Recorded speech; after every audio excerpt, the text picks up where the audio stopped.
Broadcasting from the business capital of the world, this is the Podcast Business News Network. Welcome back, everyone. If you're feeling stress, maybe anxiety about the situation around us in terms of our country, there's a lot of uncertainty right now. Interesting conversation is about to begin as we look at the entire situation, be it the stock market, the economy, anything in our time, how it connects to science and how, according to this science professional, we were going through the same thing 100 years ago. I'm intrigued. He's somebody who has had many eureka moments involving social phenomena over the years. So many discoveries. He has taught. He has authored some great books, including his memoir. He's our professional of the year. Grant Venerable is back with us. Hey, Grant, how are you? I'm fine. I think your timing today is perfect in what we're going to talk about because you see it in social media feeds. People are saying it, just the uncomfortableness of just what's, and I don't do politics, but you know, the facts are the facts. People are a little uneasy, especially with the stock market and some of the trade situations going on in our economy. Right. And this goes back about 100 years, the similar feelings? Goes back 100. It shows you how cyclical history really is. The exact situations are a little different, but the dynamics are the same. And the 1920s followed on the Gilded Era in the late 1800s. And that was our first experience with ultra-wealthy millionaires. They were then, the Carnegies, the Rockefellers, you name it. This isn't about blame. It's about noticing patterns. That's one of the chief interests of science, is to notice patterns, not jumping to conclusions about anything without getting data that will validate patterns, but it also will invalidate false patterns. What was going on in my family, which is what the memoir is about the chaotic unknown, footprints in the chaotic unknown. Well, some of the major footprints in my family were made by my grandparents and their siblings. And I want to focus on volume 3. I forget what chapter it is, but it's about, I guess, maybe chapter 25, when we're taking a look at what ancestors were doing. I want to talk about my dad's youngest uncle. His name was Conquest Blaine Venerable. He was the family entrepreneur and philanthropist who knew how to make, manage, and multiply money. Now, Uncle Blaine's father was born in servitude in 1823 in Kentucky, and that great-grandfather of mine had 13 children who survived childhood. They were all very independent-minded people. They knew how to survive, but they also knew how to exercise creativity in order to enhance their survival and pleasure with life. Well, Uncle Blaine's first business enterprise was shining shoes in early 1900s St. Louis, and then in San Bernardino, California, around 1915, where he also worked as a jewelry store janitor and chauffeur for a wealthy family. Now, he moved to Los Angeles by 1920. He, as my father said, saved his nickels and began investing in a 2-story residential property and hotels along the Central Avenue corridor between downtown Los Angeles and Watts. By 1929, he had amassed a dozen hotel properties, but lost them all after the stock market crash, when banks closed and mortgages were called due. Through astute maneuvering, Uncle Blaine managed to save his home on the east side. The salient feature of Uncle Blaine's life story was his inner-directed, self-possessed, and undaunted spirit. After losing his extensive real estate holdings, he did the only thing he knew to do. While Wall Street millionaires were jumping from the windows of their high-rise office buildings in grief, panic, and shame from the loss of a portion of their wealth, dear Uncle Blaine, who lacked both their immense wealth and inflated egos, went back to what he did when he began his career, shining shoes. Once again, he saved his nickels and invested in new business enterprises. In time, he amassed sufficient funds in the 1930s to begin contributing to the building up of churches whose worship and musical programs inspired him. These included the two significant 1910 spin-offs from the huge congregation of First AME Methodist Church at 8th Street and Town Avenue. These were Neighborhood Community Church, the spin-off, which became his home church, and People's Independent Church, both on the historic east side in the Central Avenue corridor. By the mid-1950s, Uncle Blaine had more than recouped his lost 1929 fortune, equivalent to several $1 million in 2010 currency. His buildings were in the form of a restaurant, 2 ice cream parlors, and real estate, including his huge half-acre Moorish mansion property in Harvard Boulevard on Sugar Hill in Los Angeles. Now, while stationed one day around 1959 at the cash register of his moneymaker, Firestone Boulevard restaurant in Compton, a man pulled a gun and pointed it at Great Uncle's forehead, demanding all the cash in the register. After receiving the cash, the man pulled the trigger, but the gun failed to fire. The man fled. Stunned by the episode, Uncle Blaine closed the establishment the next day and never looked back. He opted in that moment for the logical necessity of life as the priority over the uncertain hope of added wealth. Truth be told, most wealthy entrepreneurs make and lose 2 or 3 fortunes before experience and wisdom intervene, enabling them to retain and grow their wealth.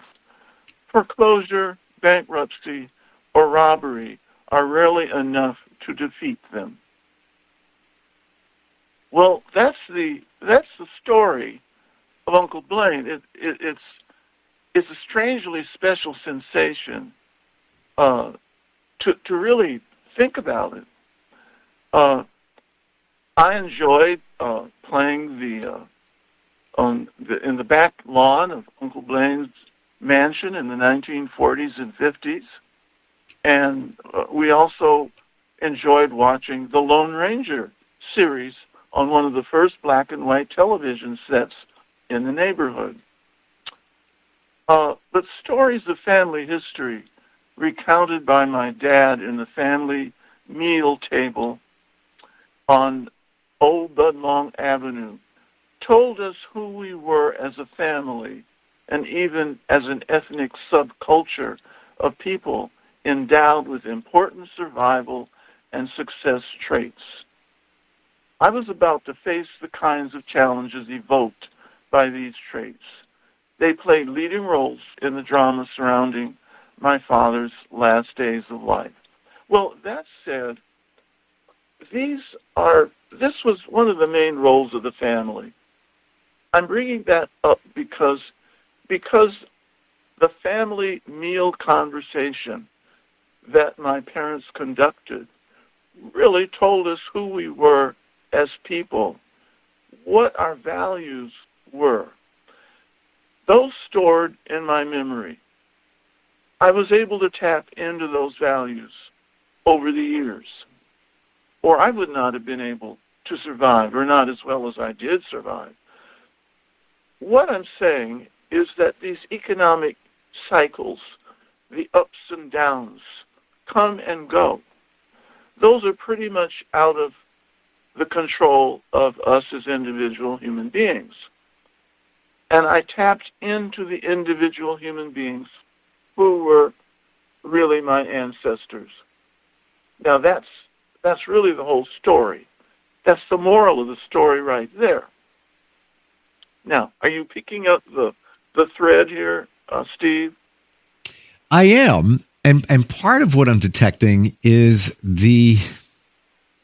it sounds like your elders had faith, had a trust in that it was going to work out. Would you say that's a fair overall assumption? I would say it's quite fair. That was the truth of what they stood upon. How does one harness the power of that? How does one find that faith to, we take a look at the stock market now, and it doesn't matter who you voted for. I hear it from both sides, and people, doesn't matter. They're going into mild freak mode, looking at what's happening with their investments. How does and it's I'm far from the financial expert, but it's been said that ups and downs, it's all part of it. You got to ride the storm out. How do you find that trust and faith within? There's a book that Isabel Wilkerson wrote that became very popular, The Warmth of Other Suns, and she has stories in it focused on 3 families who were from the South and moved to Chicago, to the far West. And they had, Uncle Blaine knew some of the people who were in that book. They all had very similar stories. These were about people who had faith, what I say, they had faith in their lives. They had faith in something that transcended their lives. The good and the bad both happened. But they had a way of drawing on not fretting or freaking. Mm-hmm. And we're tempted to do that because we have too much information. Oh. We have too many news media. And if we didn't have all those media, I think we could live in some peace. Well, isn't that interesting that you say that? Because I wonder, I am always fascinated about other times. And I try to visualize what life was like, 100 years ago. What was life in the mid-1800s? But you bring a point that I think many of us miss, and that is that life didn't include all this information, which can stress you out. And do you think they were still worried as much or much less back then? Much less. Yeah. Because they knew that another day would come. And I could theorize all I want about chemistry and physics, but it all boils down to the same message, that we human beings, we human souls, are part of a larger drama of the universe. And we learn to come into harmony with that universe in very simple ways. We'll go sit on a log by a lake or a stream or the ocean, the beach, which I used to do when I was in college. Just sit and absorb the quiet. Yes, there was news, but we were not bombarded and overwhelmed. And if we were, I just knew how to turn it off and tune into some peace and quiet. Or I'd go to a concert, I'd turn on the radio, I'd put on a phonograph record or a cassette tape. Uncle Blaine was able to do that in a number of ways. He was socially active, he and his wife, Aunt Nellie. And they also attended a beautiful church. They loved their church. And that was something I think more people did at that time. I'm not insisting that that's necessary, but you find what works for you, and you find an inner peace. So let's say somebody is feeling the challenge, feeling the stress. They're reading the the news, listening to everything. What's your advice to them? Oh, golly, geez. I don't know how much people read anymore, and I certainly hope a few people will read my memoir. But find out, what is it that makes you content and happy, and focus your attentions on how you do that, how you get that. If it's recreation, do that. If it's attending a play, do that. If it's going to a musical concert, do that. But whatever you do, enjoy the company of a community. Let the family be the start of your community. And there's always pleasures taking place in wholesome communities. My grandparents, one thing they would do was sit on their front porch in Boyle Heights of East Los Angeles during the day on pleasant days, and they would watch life go by. They would watch people walk by. They would watch cars go up and down the hill out in front of their home. They would see their neighbors come and go. Now that I look back, that was not boring stuff. This is what they looked forward to because it connected them to life happening right around them. And that always led to other things that they didn't know about. What I get from that, Grant, is those are people who took the time to be intentional, be in the present, think, because I feel with so many distractions as we've identified that many of us are stressed out. We don't even know it because there's just too much information, stimulation, everything going on. When you're sitting on the porch and you're just looking at traffic, people walking by, whatever it is, you're thinking, you're taking a moment. You're centering yourself. You're getting a little bit of clarity. You're taking a deep breath and saying, oh, it is going to be all right, as opposed to being in a mode of stress with all the stimulation that's going around. Does that make sense? You use the key word, centering yourself. My father commented on how Grandpa Scott, my mother's father, would also go into his backyard where he had garden plants, where he had chickens, he had rabbits, and at one time he had a cow. And Dad would say that's how he meditated with his Creator, was just to be in his backyard, amidst his fruit trees, his plants, his flowers, and just be in the evenness, the center of that setting. It's funny you should say that, and I want to share. It's not about me, but I can back up what you're saying, and maybe this will give someone listening an epiphany. Sold a house a couple of years ago. I spent a lot of time in the backyard, completely renovated it, would plant things, would walk around with no shoes on, get in the dirt, would trim things. I didn't realize until I sold the house that was therapy. I didn't realize what it was doing. People would say, "You mow your own lawn?" I was like, "Yeah." I inherited from another house a riding lawnmower, and I said, "Yeah, that's my meditation." I sit there and just did the drone of the mower. I just think, and it's like autopilot. I just, I didn't realize what that does for you, just being outside and just enjoying nature, if you will. So beneficial. Indeed. So that's what this story is about Uncle Blaine and how he became a wealthy man. Yep. Now, but the wealth was not the center of his focus. It was living a rich, enjoyable existence, which is why he walked away from his best-selling restaurant. It was an excellent restaurant. Wow. But he said he didn't need to risk anyone else coming in there that might injure him. So he just pulled away. He didn't look back. What was that you said? Many people who are successful financially, was it lose twice or something? I'm trying to recall. They tend to lose one or two fortunes before they have enough experience with life and finding inner peace to save the third fortune, the one they get to keep. I've had friends I went to high school with who did that.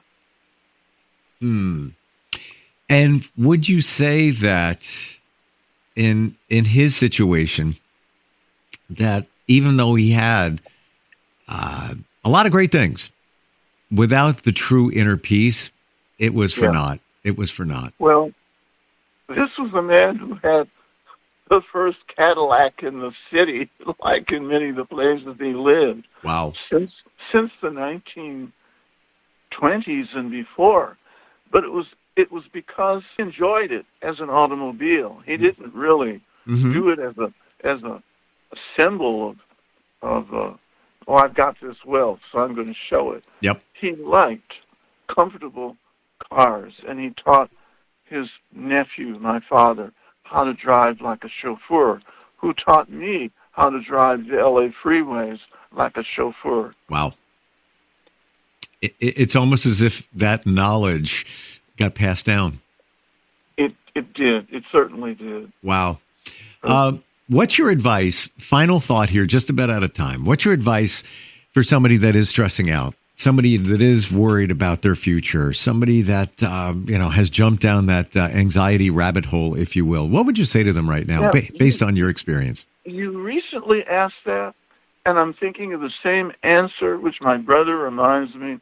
The answer is step back, look up, and breathe. Take a deep breath and breathe. Yeah. Just that added oxygen in the brain will activate the brain to think of something that you didn't know was up there. And you'll say, oh, yeah, I think I will go over there, or I will do this. Yeah. Breathe. It's a wonderful piece of advice. My father said that to me when I was younger, when I was a kid. Just breathe. Yeah. And I never realized the importance of it until later in life. And it's funny, all those things that your parents said to you as you get older, you realize, wow, that was good advice. My mother always used to say, it'll all work out. And when you're in, DEFCON 4 and you're freaking out, it will work out if you have that trust and faith, because it does. It does. It does. I don't know, but it does. And I think maybe it's because of what you're identifying. Yeah. You take that deep breath, you get that clarity, and you figure it out, so it'll work out. Right. Footprints in the Chaotic Unknown. I don't think, Grant, there is a better title for what we're talking about today than your memoir. Right? I had no idea it was going to have that title. Right. Until it happened. We could even name this podcast Footprints in the Chaotic Unknown. We could. We really could. Yeah. So much insight in that book. You can find it on Amazon. Grant Venerable, if you do a search, you just do a search of him. You'll find out some of the amazing things that he's done and the insight he brings. Thank you so much for being here today, Grant. Really appreciate it. Well, thank you, Stephen. We'll be right back.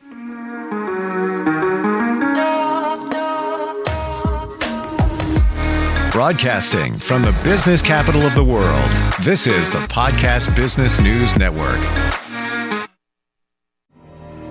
For nearly 2,000 severely injured veterans, everyday life has become filled with barriers. Day-to-day simple tasks can become pretty daunting. I have to carry my chair up 2 flights of steps or have somebody do it for me. What scares me the most is just the falling. When I'm struggling with my house, I think, to have that one great barrier just knocked down, it's crucial. Home for Our Troops is a wonderful nonprofit that builds a mortgage-free, fully adaptive, handicap-accessible house. And there's no catch. It'll be our very first home. that we've ever owned. This is a game changer. This is where your life begins again. We need you to join us in completing this important mission. Please visit hfotusa.org and help build homes and rebuild lives. Because of you, everything's going to be okay.